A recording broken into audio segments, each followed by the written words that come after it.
In this video, I'm going to show you the progress we've made with our soccer model here in the last 30 days. We're also going to take a look at the betting log and make changes to just the way we wager with no changes to the stat model, increase our ROI, but decrease our win percentage. Super fascinating. Greatly appreciate you guys watching this video. My name's MGCovers. Let's dive right into it. It's really a slight change to the model that I had previously. Just makes it 100% objective. And what I mean by 100% objective, there's no subjectivity factored in it. It doesn't factor in line movement. It doesn't factor in injuries. It doesn't factor in home away win percentage. It's 100% driven by the model.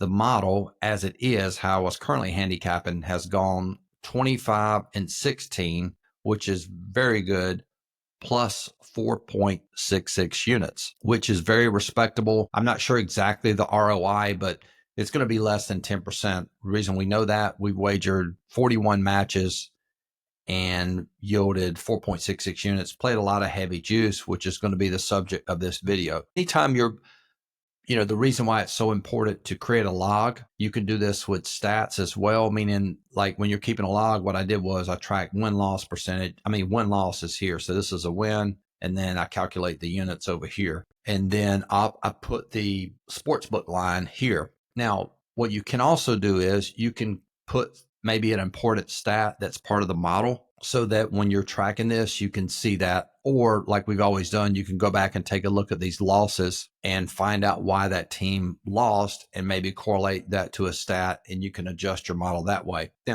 one thing I did was, regardless of the line, I included it in the model, in the log itself. So if the model, the way I had the model set up, if it basically the way I had it calculated, if it indicated a play, regardless of what the line was, whether the line was minus 600, minus 300, minus 250, or plus 333, whatever it was, I included that in the log. Now, if you go back and look at some of these, minus 213, that was a loss, minus 1250, realistically in a real live betting situation. And just full disclosure, we've wagered a few of these, but I haven't wagered this entire log. Still testing to make sure it's going to work.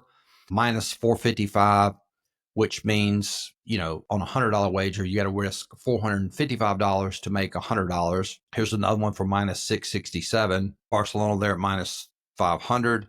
And you come down here to later from this past week, Manchester City minus 500. That was a huge loss. So that's minus 5 units if you lose. And then Napoli over here at minus 333. Minus 3.33 units. Now, this is super fascinating and a very good lesson in understanding win percentage. I looked at all of the wagers that were minus 200 or greater juice. So minus 200, minus 333, minus 600, et cetera. And it's a very good lesson in how books set lines. Of all the wagers for this log that were minus 200 or greater, went 8-3 at 73%.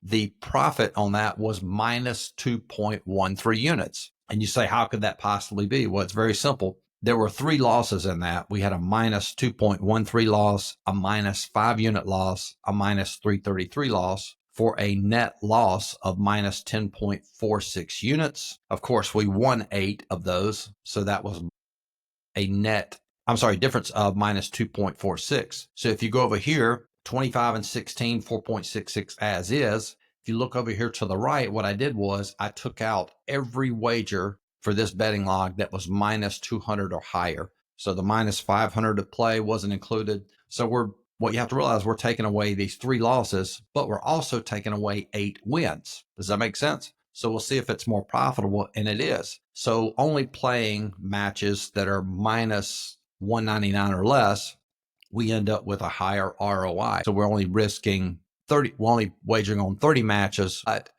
we'll end up yielding plus 7.12 units, which is really, really, really good. And I think I'm going to keep this the same and not make any changes to this.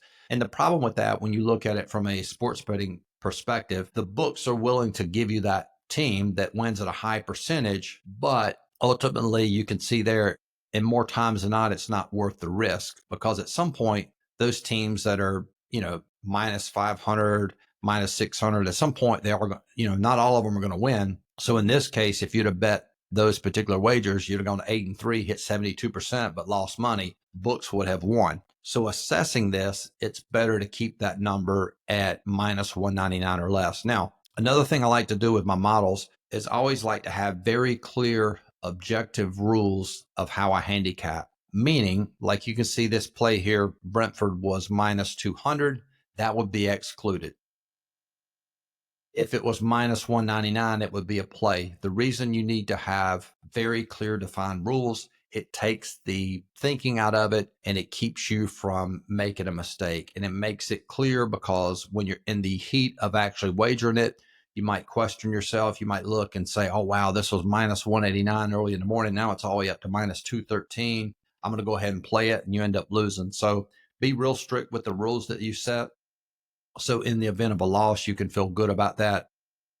And just having clear defined rules, it just makes it easier. It takes the subjectivity out of it and makes it easier for you to pull the trigger. So that's a very good way to do this. Y'all seen me do a lot of videos of this. So make sure when you're tracking something, track it this way, look at your wagers, see if you can make any improvements to your model simply by making some very, very, very small changes to how you're handicapping, etc. So greatly appreciate you tuning in this video. If you want access to these power rankings for soccer every single day, very inexpensive, $50 a month. You also get access to our Major League Baseball power rankings, some other options to join as well. Link in the description of this video. Greatly appreciate you guys tuning in. Talk to you guys soon. Peace.